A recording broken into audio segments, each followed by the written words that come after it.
In February 2025, Jason Statham walked into a doctor's office in Los Angeles. He went in for what he thought was a routine checkup. What he heard changed everything. The doctor showed him scans of his spine, his shoulders, his knees. Decades of doing his own stunts had left damage that couldn't be undone. Nerve compression in his lower back. Cartilage worn down to nothing in both knees. A shoulder that had been dislocated so many times it barely stayed in place. The doctor told him something he never wanted to hear. If he keeps doing stunts the way he's been doing them, he might not be able to walk properly by the time he's 65. That's just 8 years away. His wife, Rosie Huntington-Whiteley, was there when he got the news. She didn't cry. She didn't yell. She just looked at him and said one thing: enough. This is the story of a man who spent 25 years throwing himself into danger for our entertainment. And now his body is sending him a bill he can't ignore. The boy who refused to quit. Jason Statham was born on July 26, 1967, in Shirebrook, Derbyshire.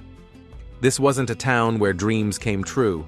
It was a coal mining town where men worked until their bodies gave out. His father Barry worked every job he could find: coal mines, house painting, street markets, singing in pubs. If it paid, he did it. Jason's mother, Eileen, was a dancer. She performed in small venues, bringing a little bit of light into their tough working-class life.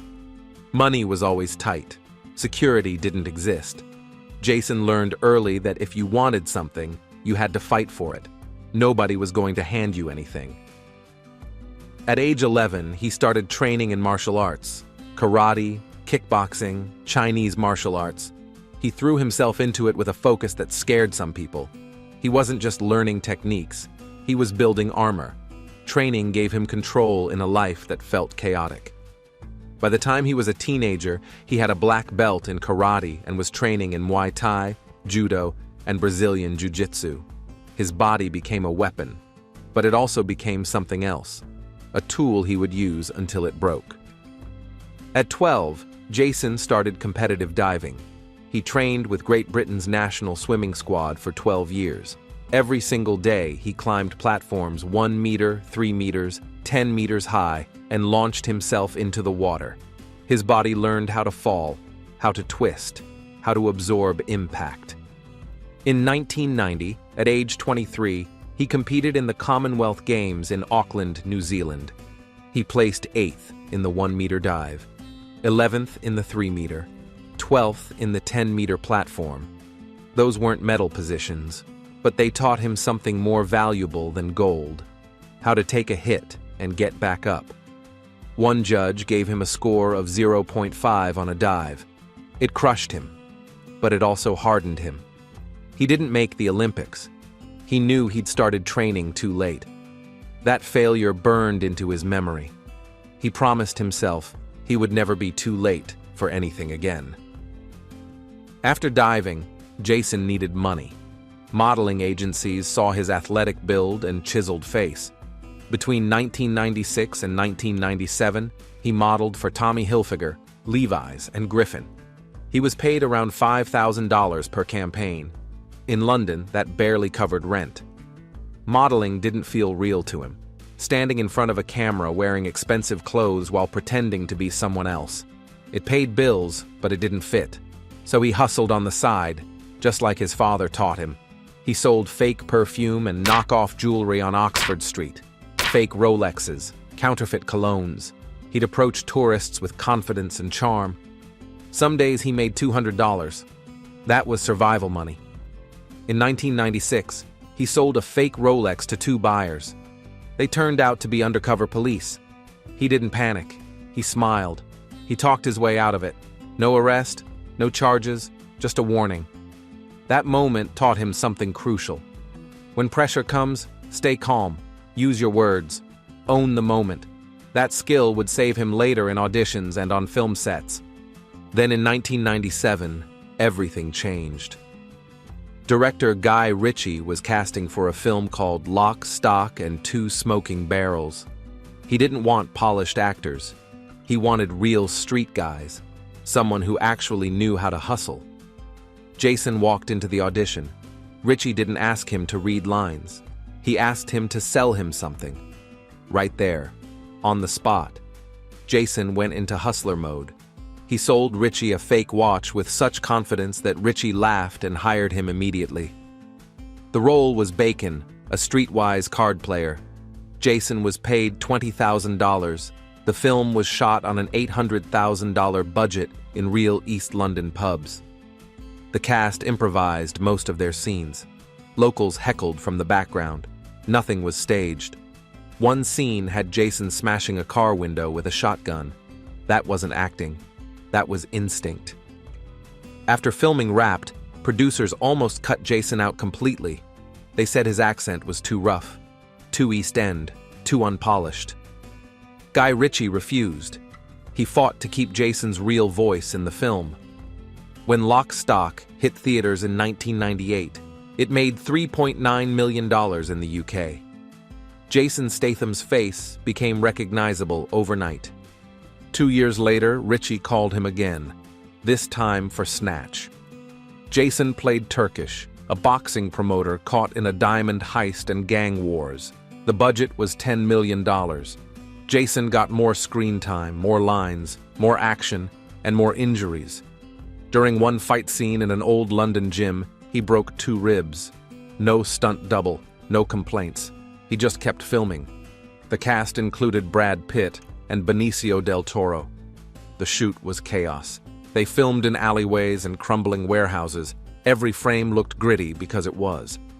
Snatch made $83.6 million worldwide. Jason Statham was no longer just a hustler from Derbyshire. He was a movie star, but the price for that fame was already being paid in broken bones and hidden pain. In 2002, Jason Statham signed on for The Transporter. This was the role that would define his career, and the role that would destroy his body. The concept was simple: a driver who delivers anything, no questions asked. But Jason had one condition: no stunt doubles. He wanted to do everything himself. The director, Corey Ewan, spent 2 months training him in martial arts before filming even started. Then came the oil fight. It's one of the most famous scenes in the movie. Jason, covered in oil, fighting off attackers in a grimy bus depot. They filmed it 15 times. Every kick, every punch, every fall, all real. By the end, his ribs were so bruised he couldn't breathe without pain. There were no camera tricks, no CGI, just a man getting hit over and over again. Then came the car chases. The Transporter had a $20 million budget and a vision of realism. Jason's contract banned stunt drivers, so when you see him reversing through narrow streets in Marseille at 80 miles per hour, that's really him. No green screen, no closed track. They filmed between rush hour traffic to avoid disasters. One wrong move and it could have been fatal. But it wasn't. The film made $43.5 million worldwide. And Jason Statham became the action star who did his own stunts. 3 years later, Transporter 2 raised the stakes. Jason climbed a 10-story building in Miami using only suction cups. No wires, no safety net. Halfway up, the grip slipped. He fell 20 feet. The ankle sprain was so severe he was hospitalized for a week. They finished the scene with a stunt double, but the damage was done. He limped through the rest of filming, refusing to quit. Then there was the plane fight. Inside a simulated jet filled with real G-force hydraulics. Claustrophobic, chaotic, brutal. Off camera, there was another kind of tension. His co-star Chi Shu refused a scripted kiss due to cultural reasons. The scene had to be rewritten mid-production. Dialogue was scrapped, reshoots were scheduled, but they made it work. Transporter 2 grossed $85.1 million. The franchise was a hit, but Jason's body was starting to break. In 2008, Transporter 3 brought him to Ukraine. One stunt had him handcuffed to a truck with a dislocated shoulder. He sprinted across rough roads, slammed into real obstacles. No digital effects. Every hit landed harder than the last. His shoulder didn't fully heal for months. but he never asked for a stand-in. He just kept going. Transporter 3 made $108.5 million worldwide. Critics called the violence excessive. Fans loved the rawness, and Jason kept paying the price in pain. The Expendables, and the moment he almost died. In 2010, Jason joined The Expendables, a film starring Sylvester Stallone, Jet Li, Dolph Lundgren, and other action legends. Jason played Lee Christmas, a knife-throwing mercenary. The film was meant to be a tribute to old-school action movies, real stunts, real explosions, real danger. But in 2013, while filming The Expendables 3 in Bulgaria, something went terribly wrong. Jason was driving a flatbed truck during a stunt. The brakes failed. The truck shot off a pier and plunged into the Black Sea. Jason was trapped, sinking, tangled in his holster. He was seconds away from drowning. Then his diving instincts kicked in. He slipped through a window and swam to the surface. He survived because of the training he'd done 23 years earlier in the Commonwealth Games. Sylvester Stallone later said bluntly, "Jason was a goner if he didn't know how to swim like that." The incident triggered lawsuits. The crew was forced to review safety protocols. But Jason didn't take time off. He changed clothes and got back on set. That near-death experience didn't slow him down. If anything, it made him more reckless. In 2011, while filming The Mechanic, Jason insisted on using real explosions instead of CGI. One blast went wrong and injured a stunt coordinator. Another nearly hit Jason. The director later admitted it was Jason's call to use practical effects, a decision that added realism on screen but cost real blood off it. Then came Fast and Furious 6 in 2013. Jason made his first full appearance as Deckard Shaw. One of the final stunts involved driving a car off a 260-foot ramp. On the day of filming, wind shear flipped the car. Jason suffered whiplash. He was hospitalized for 2 weeks. He later called it one of the most dangerous things he'd ever done, and said the injuries reminded him how little control you really have in those moments. In 2018, Jason starred in The Meg, a shark thriller with a $150 million budget. One underwater stunt nearly killed him. While filming in a diving cage, the rig cracked under pressure. He was trapped 45 feet below the surface. He was stuck for 45 seconds before freeing himself. The panic was real, but he kept calm, surfaced, and carried on. No double, no retreat. The Meg grossed $530 million worldwide, making it one of the most profitable shark films ever made. Jason later said the shoot was terrifying in a way fight scenes never were. Sharks don't take direction. In Mechanic, Resurrection. In 2016, he scaled a Malaysian skyscraper without safety gear. In early takes, there were no harnesses. He slipped, fell 30 feet, landed hard on concrete. The concussion halted production. He kept going anyway. Later, he quietly admitted that injuries like that were shrugged off on set. He said, "Stunt actors put their lives on the line every day and barely get noticed." By 2020, Jason Statham had starred in over 50 films. He'd done hundreds of stunts, broken bones, torn muscles, dislocated joints, concussions, but he never stopped. In 2021, during the filming of a fight scene for an unnamed project, something happened that scared him. He threw a punch. His shoulder popped out of place. Again. But this time, it didn't pop back in. The crew had to call a medic to manually relocate it on set. After that, he started wearing a shoulder brace between takes. He didn't tell anyone why. In 2023, paparazzi photos surfaced of Jason limping after a gym session in Los Angeles. Fans speculated online. Some said it was just age. Others said it was the result of decades of punishment. Jason never commented, but those close to him knew the truth. His knees were deteriorating. Cartilage was gone. Bone was grinding against bone. In early 2025, Rosie Huntington-Whiteley, his wife since 2010 and mother of his 2 children, gave him an ultimatum. Go see a specialist, get a full medical evaluation, or she would leave with the kids. She wasn't joking. Jason went. The results were worse than he expected. The doctor showed him MRI scans. His spine had compression fractures in 3 places. His knees had severe osteoarthritis. His right shoulder had been dislocated so many times that the ligaments were permanently stretched. His wrists showed signs of early arthritis from repeated impacts. The doctor told him bluntly, "If you keep doing what you're doing, you'll need a wheelchair before you're 70, maybe sooner." Jason sat in silence. Rosie cried. For the first time in his life, Jason Statham realized he wasn't invincible. His body had limits, and he'd passed them years ago. The injuries that never made headlines. Most people don't know the full extent of what Jason's body has been through, because he never talked about it. He showed up on talk shows with a smile, did press tours without limping, made it look easy, but behind the scenes, the damage was accumulating. In 2015, during the filming of Spy, Jason threw out his back doing a simple fight scene. It wasn't even a major stunt, just a choreographed punch. But his back gave out. He spent the next 3 days flat on his back in a hotel room, unable to move. The production schedule had to be adjusted. He got cortisone injections and went back to work. No one outside the crew knew. In 2017, while shooting The Fate of the Furious, Jason developed a stress fracture in his left foot.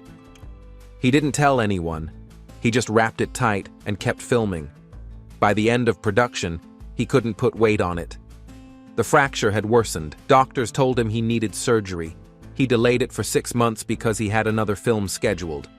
When he finally got the surgery, doctors found the bone had started healing incorrectly. They had to re-break it and reset it. In 2019, Jason started experiencing numbness in his fingers. It would come and go. Sometimes his right hand would go completely numb during a scene. He thought it was just fatigue, but it got worse. By 2020, he couldn't grip things properly. He dropped a coffee cup during breakfast one morning and couldn't understand why. Rosie insisted he see a neurologist. The diagnosis was nerve compression in his cervical spine. Years of taking hits to the neck and upper back had compressed the nerves. The doctor said it could lead to permanent nerve damage if not addressed. Jason got epidural injections. They helped temporarily. But the underlying problem remained. His spine was damaged, and every stunt made it worse. In 2021, during a routine physical exam, doctors found something else. His testosterone levels were abnormally low for his age. This wasn't natural aging. It was the result of repeated head trauma. Multiple concussions over the years had affected his pituitary gland. Low testosterone meant slower recovery, more fatigue, increased risk of depression. Jason started hormone replacement therapy, but it was another sign that his body was breaking down from the inside. Then there were the things he hid even from his family. The chronic headaches that started in 2018 and never really went away. The ringing in his ears that made it hard to sleep. The occasional blurred vision that he blamed on tiredness. The memory lapses that scared him more than any stunt ever did. He'd forget conversations, lose track of what day it was, walk into a room and forget why he went there. These weren't normal aging symptoms. These were signs of chronic traumatic encephalopathy. CTE, the same condition that destroys the brains of football players and boxers. There's no test for it while you're alive. The only way to diagnose it is through an autopsy. But the symptoms were there, and Jason knew what they meant. His brain had taken too many hits, and the damage was permanent. The breaking point came in December 2024. Jason was at home in Los Angeles. He was playing with his son Jack in the backyard, just roughhousing, normal dad stuff. He picked Jack up to swing him around, something he'd done 100 times before. But this time his back seized up. The pain was so intense he dropped to his knees. He couldn't stand, couldn't move. Rosie found him on the ground, tears in his eyes. Not from the pain, from the fear. He was terrified that he'd hurt his son, terrified that his body had finally given out. The paramedics came. They took him to the hospital. The MRI showed what doctors had been warning him about for years. His spine was a mess. Herniated discs, bone spurs, nerve compression. The doctor looked at the scans and asked him a question. "How are you even walking?" Jason didn't have an answer. He'd just been pushing through, ignoring the pain, pretending everything was fine, but it wasn't fine, and it hadn't been fine for years. Rosie sat with him in that hospital room. She didn't say, "I told you so." She didn't lecture him. She just held his hand and said, "You have to stop." Not slow down. Stop. Jason knew she was right, but admitting it felt like giving up. His entire identity was built on being the guy who never quit, the guy who did his own stunts, the guy who didn't need help. Letting go of that felt like losing himself. But then he thought about Jack and his daughter, Isabella. He thought about missing their graduations because he was in a wheelchair, missing their weddings because he was too broken to walk. He thought about Rosie having to take care of him like a patient instead of a partner. And for the first time in his life, Jason Statham felt something he'd never felt before on any movie set. Fear. Not fear of pain, not fear of injury. Fear of losing everything that mattered because he was too stubborn to stop. In March 2025, Jason was offered a role in a new action franchise. A $30 million payday. 3 films, full creative control. The kind of deal most actors dream of. But the contract required him to do his own stunts. That's what the studio wanted. That's what made him Jason Statham. He read the contract, then he called his agent and said no. It was the first time in his career he'd turned down a major action role because of his body. The news leaked, fans were shocked, some said he was getting old, others said he was selling out, but those who knew him understood. He wasn't quitting, he was choosing to survive. In April 2025, Jason gave a rare interview. He didn't talk about his injuries in detail, but he said something that surprised people. "I've spent 25 years proving I can take a hit. Now I need to prove I'm smart enough to stop taking them." He's not retiring, but he's changing. He's taking roles that don't require him to jump off buildings or crash cars at 100 miles per hour. He's working with stunt coordinators to design safer action sequences. He's using stunt doubles for the first time in his career. And he's okay with that. Because he wants to be able to play with his kids without pain. He wants to walk his daughter down the aisle one day. He wants to grow old with Rosie without needing surgery every 2 years. That's not weakness, that's wisdom. But the decision didn't come easily. Jason struggled with it for months. He felt like he was betraying his fans, betraying himself. He'd built his entire career on authenticity, on doing things that other actors wouldn't do. Using stunt doubles felt like lying, but then he talked to other action stars who'd made the same choice. Sylvester Stallone, Arnold Schwarzenegger. Tom Cruise is still doing his own stunts at 62, but he's had countless injuries too. They all told him the same thing. There's no shame in protecting yourself. The shame is in destroying yourself for entertainment. The physical therapy and the long road back. In May 2025, Jason started an intensive physical therapy program, 3 times a week, 2 hours per session. It wasn't glamorous, it wasn't exciting, it was painful, slow, and humbling. He had to relearn how to move properly, how to lift without straining his back, how to walk without favoring his bad knee. The therapist told him his body had developed compensation patterns. Injuries in one area had forced other areas to overwork. His left knee was worse because he'd been favoring his right ankle for years. His right shoulder was damaged because he'd been protecting his left. Everything was connected, and everything was broken. The therapy helped.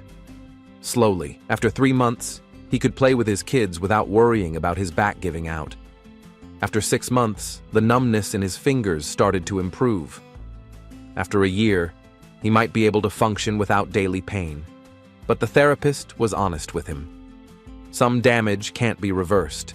The cartilage in his knees won't grow back. The discs in his spine won't regenerate.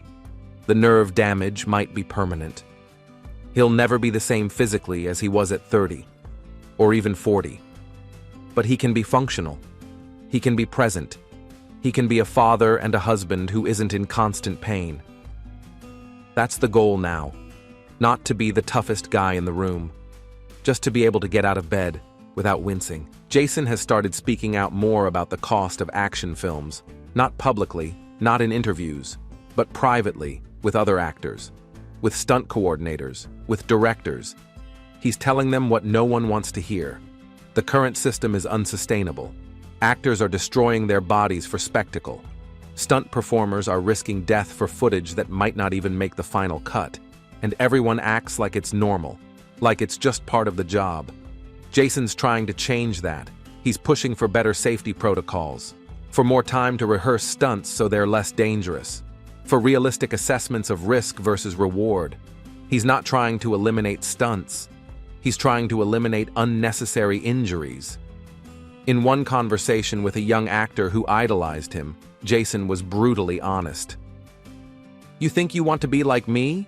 You want to do all your own stunts? Let me show you something." He pulled up his shirt and showed the scars, the ones from surgeries, the ones from accidents. Then he showed him videos on his phone, videos of him struggling to get out of a car, videos of him grimacing in pain while playing with his kids. "This is what it costs," Jason said, "and no movie is worth it." The young actor thanked him. Jason doesn't know if it made a difference, but he hopes it did. The regrets and the lessons. Does Jason regret his career? No. He's proud of what he accomplished. He gave audiences experiences they couldn't get anywhere else. He proved that action films could be real, that you didn't need CGI to create excitement. But does he regret some of the risks he took? Absolutely. He regrets doing stunts when he was already injured. He regrets not listening to doctors. He regrets prioritizing the film over his health. He regrets thinking he was invincible, because he wasn't. No one is. And now, he's paying the price. The lesson he wants people to take from his story isn't, "Don't do stunts." It's, "Know your limits." It's, "Listen to your body." It's, "There's no shame in saying no." For 25 years, Jason said yes to everything. And it made him a star. But it also broke him. Now he's learning to say no. And that might be the bravest thing he's ever done. Jason Statham's story is a reminder that every choice has a cost. He gave us some of the most exciting action scenes in cinema history. He showed us what it looks like when someone refuses to quit. But he also paid a price that most of us will never see. Broken bones heal, but nerve damage doesn't. Cartilage doesn't grow back, and pain becomes a constant companion. He's not a victim. He made his choices. But now he's making a different choice. The choice to protect what's left. The choice to prioritize his family over his ego. The choice to admit that even the toughest guy in the room has limits. In a world that celebrates people who push through pain and ignore warning signs, Jason Statham is doing something radical. He's listening to his body, and he's saying enough. The heartbreaking news for Jason Statham isn't that he's slowing down. It's that he had to destroy his body to get to a place where he could finally stop. He's 57 years old. He's made over $1 billion at the box office. He's inspired millions of people, but he did it at a cost that's only now becoming clear. The scars, the surgeries, the chronic pain, the realization that the body he built into a weapon is now a liability.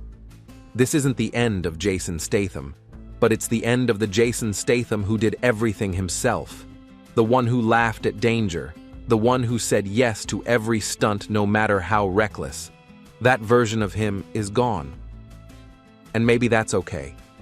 Because the version that's left is a man who's choosing life over legend, family over fame, and survival over stunts. If you respect Jason Statham, respect this decision.